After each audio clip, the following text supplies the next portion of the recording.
नमस्कार दोस्तों। आशा करता हूँ आप सभी लोग अच्छे होंगे, स्वस्थ होंगे, अपने अपने जीवन में खुश होंगे। महादेव और महाकाली की कृपा आपके ऊपर और आपके परिवार के ऊपर सदैव बनी रहे।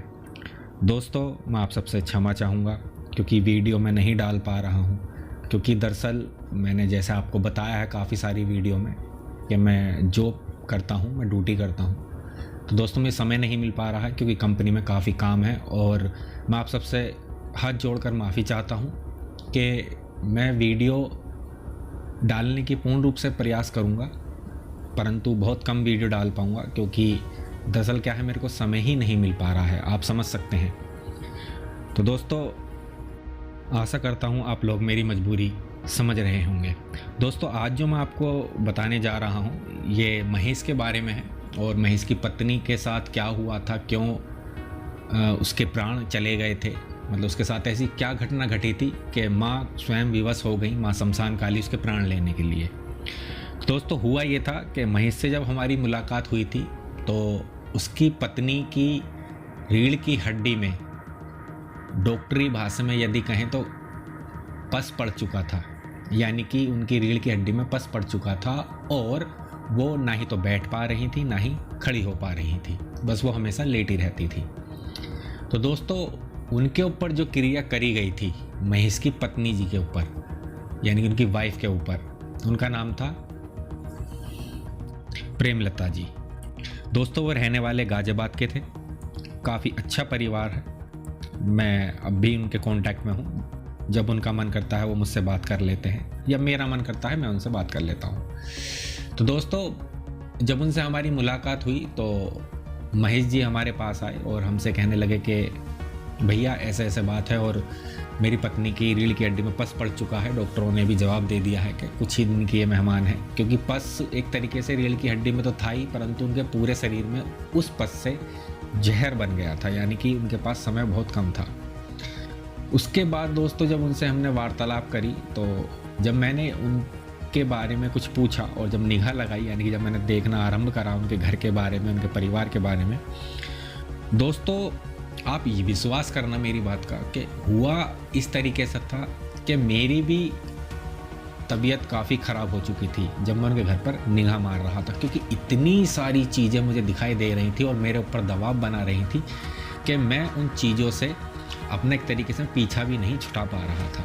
यानी कि मैं वहाँ तक पहुँच तो गया, यानी कि मेरी जो शक्तियाँ थी वो वहाँ तक पहुँच तो गई, लेकिन मैं उन्हें वहाँ से वापस कैसे बुलाऊं, क्योंकि मेरी शक्तियाँ जो हैं वो शुद्ध हैं, वो गंदी जगह नहीं जाती हैं। गंदी जगह के लिए हम अलग से कोई क्रिया करते हैं, तब वहाँ से उसी के जरिए ही हम कोई वैसी शक्ति भेजते हैं।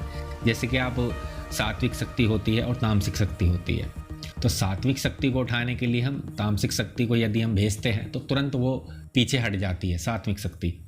परंतु यदि सामने वाला भी तामसिक हो और हम भी तामसिक शक्ति भेजें तो दोनों में टकराव होता है काफ़ी भयंकर।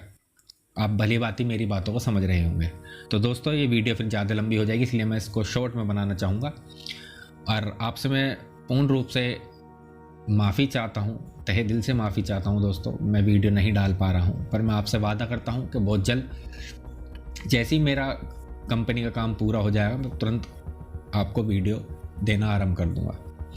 तो दोस्तों, जब हमने निगाह लगाई, फिर मैंने जैसे तैसे करके अपनी शक्तियों को वापस बुलवाया और बुलवाने के बाद उन शक्तियों ने आते यही कहा कि इस केस में तुम हाथ मत डालना। जी हाँ दोस्तों, आपने सही सुना, क्योंकि हमें भी कभी कभी पीछे हटना पड़ता है।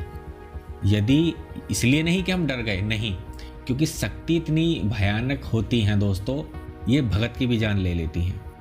इसलिए मैं सबसे हर वीडियो में, या आपने मेरी काफ़ी सारी वीडियो में सुना होगा कि मैं कहता भी हूँ कि इस चीज़ में यदि आप आना चाहते हो या इस चीज़ को सीखना चाहते हो या किसी का भला करना चाहते हो तो दोस्तों सोच समझ के आइएगा, क्योंकि ये इसमें आने का रास्ता तो है परंतु पुनः लौटने का रास्ता नहीं है। तो उसके बाद दोस्तों फिर हमने पूजा आरंभ करी और फिर तामसिक शक्तियों को ही बुलाया, जिसे मैं छोटी सी बात से आपको समझा देता हूँ कि जैसे कि हमने सरभंगियों की चीज़ों को बुलाया। एक सरभंग जो होता है, जैसे कि उनकी जो शक्तियाँ होती हैं वो बड़ी पावरफुल होती हैं, क्योंकि उनका बच्चे का भोग चलता है, यानी कि सूअर के बच्चे का दोस्तों। जी हाँ, जो वाल्मीकियों की शक्तियाँ होती हैं, जैसे कि बाबा कलवा पवन, बुला की मसान, मसानी मैया, ठीक है दोस्तों। तो इस तरीके से जो इनकी शक्तियाँ होती हैं उनके ये बच्चे चलते हैं सूअर के। पवन पिताजी का आवाहन करा, यानी कि पवन कलवा जी का, जिनका धाम खलदोनी गांव में है दोस्तों। फिर उसके बाद जब उनका आवाहन करा, और उनकी सवारी बड़ी खतरनाक होती है, परंतु दोस्तों मैं उनकी सवारी नहीं लेता हूँ क्योंकि वो मेरे घर के कुल देवता नहीं हैं। हाँ, मैं उनसे कार्य लेता हूँ, वो भी गुरु के माध्यम से। बीच में मेरे गुरु रहते हैं, तो मैं सिर्फ उनका भोग प्रसाद देता हूँ, परंतु घर में नहीं देता, मैं बाहर देता हूँ। क्योंकि हमारे जो कुल देवता हैं, ये जो देवी हैं वो अलग हैं, और ये जो देव हैं ये हर किसी के नहीं पूछते हैं। पवन पिताजी जो हैं, जिन्हें प्यार से पवन कलवा भी बोलते हैं। तो दोस्तों जब उनका मैंने आवाहन करा, और मैं ये भी बता दूं मैंने आवाहन कहाँ करा, मैंने दोस्तों शमशान में बैठ के उनका आवाहन करा और वहीं मैंने उनका भोग प्रसाद दिया। हालांकि मैं बच्चे की उसकी भेंट मैंने तो नहीं दी, परंतु मैंने किसी वाल्मीकि से, एक मेरे मित्र हैं, उनसे मैंने कहा तो उन्होंने वो भेंट दी थी। तो उन्होंने मेरे कार्य में काफ़ी मेरी मदद भी करी, उनको बुलाने में, उनसे बातचीत करने में, क्योंकि मैं उन्हें नहीं सही तरीके से जानता था। क्योंकि बाबा कलवा पवन जो है बहुत पावरफुल देव हैं दोस्तों। तो इसके बारे में मैं किसी और वीडियो में बताऊंगा आपको। तो जब उनका आवाहन करा और मैंने उनसे हाथ जोड़कर उनसे प्रार्थना करी कि हे बाबा पवन कलवा, हे पवन पिताजी, मेरी ये छोटी सी समस्या आप कृपया करके से हल करें और मेरा सहयोग करें, जिससे कि मैं उस बच्ची के प्राण बचा पाऊँ। तो तब दोस्तों बाबा ने मुझे आशीर्वाद भी दिया और कहा कि तू चिंता मत कर, मैं तेरे साथ हूँ, तेरा कार्य सफल होएगा और कोई भी बाधा आएगी उसे मैं रोकूंगा। तो इस तरीके से दोस्तों हमारी बाबा कलवा पवन जी से बात हुई, पवन पिताजी से। फिर उसके बाद दोस्तों जब बाबा से हमारी बातचीत हो गई, फिर हमने आगे की विधि आरंभ करी, क्योंकि हमें माँ शमशान काली का भी आवाहन करना था। फिर माँ का भी हमने भोग प्रसाद रखा, उनका आवाहन करा, माँ भी आई। परंतु दोस्तों माँ जब आई थी तो लगभग आने में उन्हें 1 से 1.5 घंटा लग गया। तो तुरंत मैं जब ही समझ गया था कि माँ इतना समय तो वैसे नहीं लगाती हैं, परंतु आज पता नहीं ऐसा क्यों हो रहा है। तो जब मैंने बारीकी से अध्ययन करा और सोचा, तो तुरंत मेरे दिमाग में एक बात टकराई कि लगता है इस खेल में माँ का संपूर्ण रूप से हाथ है। और दोस्तों ऐसा ही हुआ, माँ शमशान काली उस औरत के ऊपर छोड़ी गई थी, वो थी मारन क्रिया में। दोस्तों ये अधिकतर मारन क्रिया दिवाली पर होती है या होली पर होती है, इसका समय रखकर ये क्रिया करी जाती है। हमारे साथ वहाँ महेश भी था, महेश ने भी ये सारी चीज़ें देखी और समझी, उसे विश्वास भी हुआ कि हाँ इनके पास कोई शक्ति है, यानी कि हमारे पास। तो महेश हमारे पाँव छूने लगा कि गुरुजी, उसने मुझे गुरु शब्द से संबोधित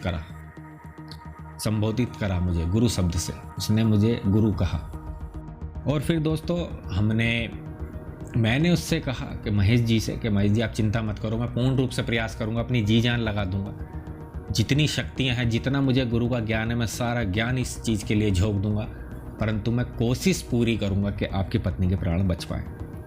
देखिए दोस्तों इसमें होता ऐसा है, यदि मारन क्रिया 1 महीना 2 महीना 3 महीने पहले करी गई हो, क्योंकि ये मारन क्रिया ये नहीं कि 1.25 दिन की या 1.25 महीने की या 1.25 साल की, ये बहुत कम समय में छोड़ी जाती हैं, यानी कि छोड़ी दिवाली पर जाती हैं। परंतु जैसे कि मैं छोटा सा आपको एक उदाहरण दूं कि मैंने किसी पर शमशान काली की मारन क्रिया करी है और उन पर 1.25 महीने का टाइम रखा है, तो दोस्तों वो धीरे धीरे वहाँ जाकर बैठ जाएंगी और उसके शरीर को परेशान करना शुरू कर देंगे धीरे धीरे।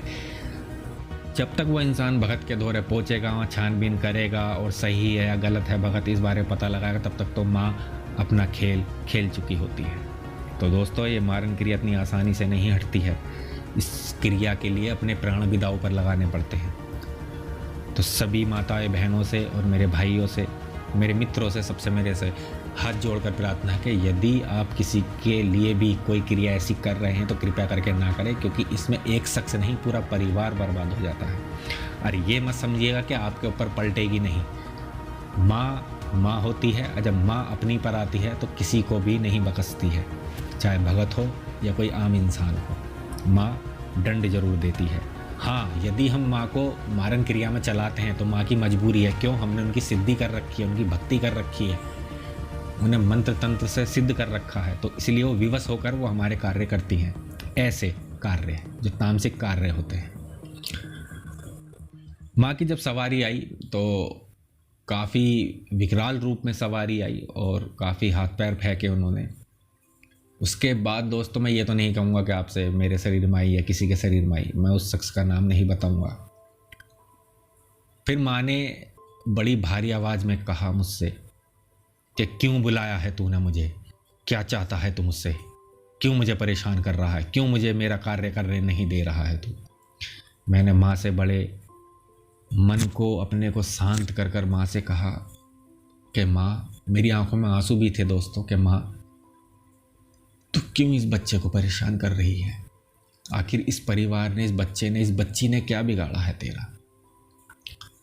तो माँ ने मुझसे एकदम छूटते कहा, तू अपने काम से काम रख, मेरे से बहस मत कर, अन्यथा मैं तुझे भी अपने साथ ले जाऊंगी। दोस्तों आप यकीन करना, वो दृश्य जो था वो देखने लायक था। वहाँ पूरा शमशान, लगभग रात का 1:30 बज रहा था। मैं बहुत धीरे से भी बोल रहा था तो ऐसा लग रहा था जैसे कितनी ज़ोर से मैं बात कर रहा हूँ। मैं खट माँ के पैरों में गिर गया कि माँ तुम एक काम करो, आप इस बच्ची के प्राण बकस दो, आप मेरे प्राण ले जाओ। मैंने अपने प्राण दोस्तों वहाँ माँ को थाली में सजा कर दे दिए। हाँ दोस्तों ये बिल्कुल सच है, क्योंकि सही भगत जो होगा वो अपने प्राण की चिंता नहीं करता है कभी भी। इस गद्दी पर बैठने के लिए अपने प्राण आपको एक साइड रखने पड़ते हैं सामने। तो इसीलिए मैं सबसे बार बार यही बात दोहराता हूँ कि इस खेल को खेल ना समझे। ये कोई खेल नहीं है दोस्तों, ये बड़ा खतरनाक एक अखाड़ा है, एक जंग का मैदान है। या तो आप हारोगे या सामने वाले को हराओगे, या आपके अंदर क्षमता होनी चाहिए कि हमेशा सामने वाला हारे, आप कभी भी ना हारे।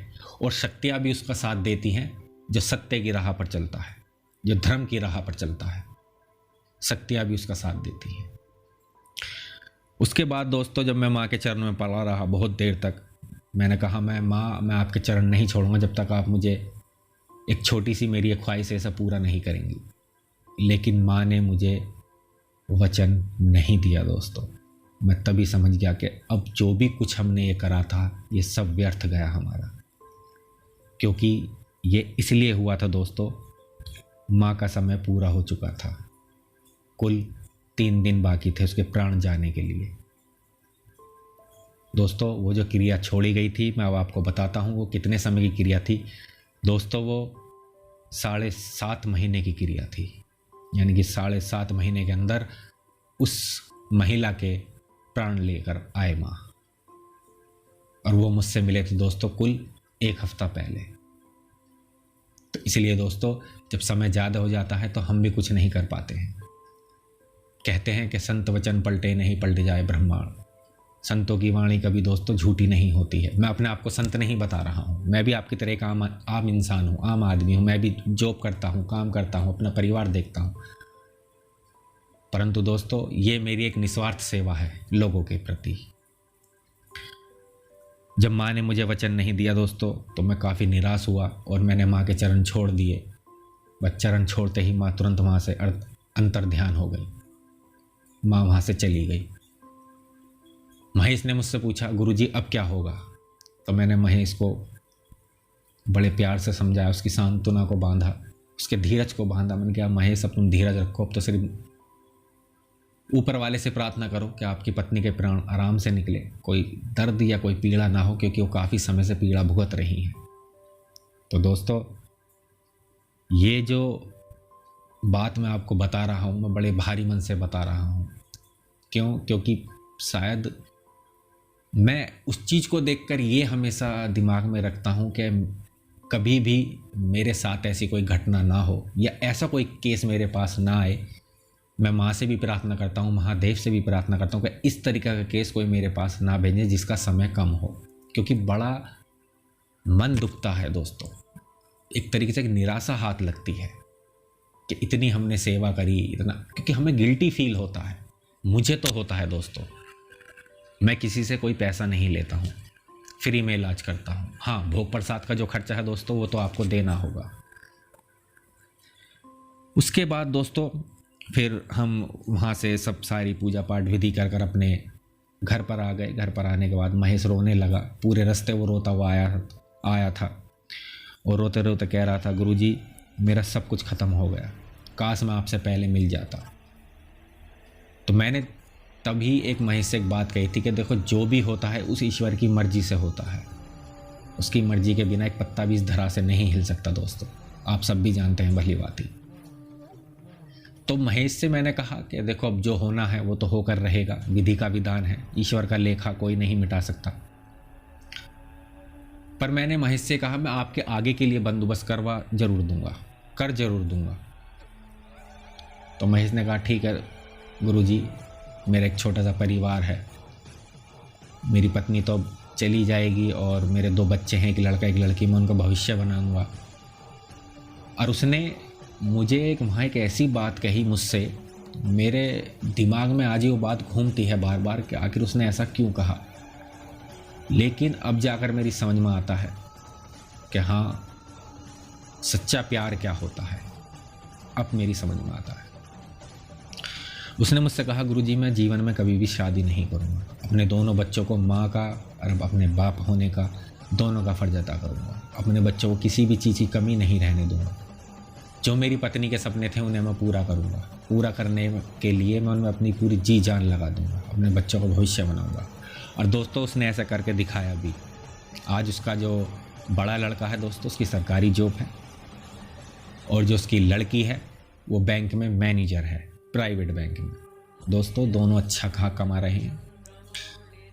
लड़के की शादी हो चुकी है, लड़की मना कर रही है शादी के लिए, पर उसे कोशिश कर रहे हैं कि वो मान जाए, क्योंकि अकेले जीवन दोस्तों किसी का भी नहीं कटता है, चाहे लड़का हो या लड़की हो।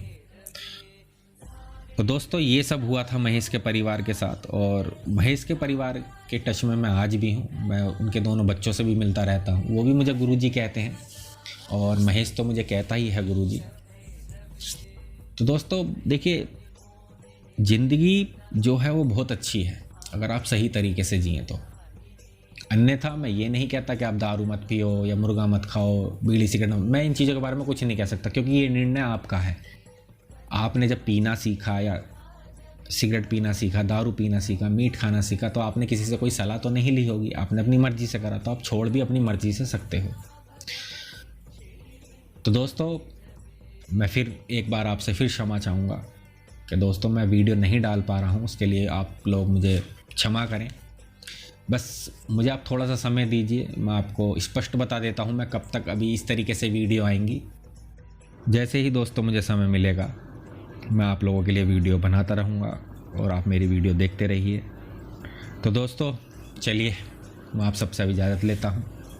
यदि आप मेरे चैनल पर नए हैं तो मेरे चैनल को सब्सक्राइब कर लीजिएगा, बेल आइकन दबाना मत भूलिएगा। ये वीडियो आपको कैसी लगी कमेंट करके जरूर बताइएगा। कमेंट में हर हर महादेव, जय माँ काली जरूर लिखिएगा दोस्तों, और इस वीडियो को ज़्यादा से ज़्यादा अपने दोस्तों में, अपने मित्रों में शेयर करिएगा। तो दोस्तों मिलूंगा फिर किसी नई वीडियो के साथ, नई किसी स्टोरी के साथ। तब तक के लिए मैं आप सबसे इजाज़त लेता हूँ। आप सबका धन्यवाद। हर हर महादेव, घर घर महादेव, जय भद्रकाली, जय श्री बालाजी महाराज।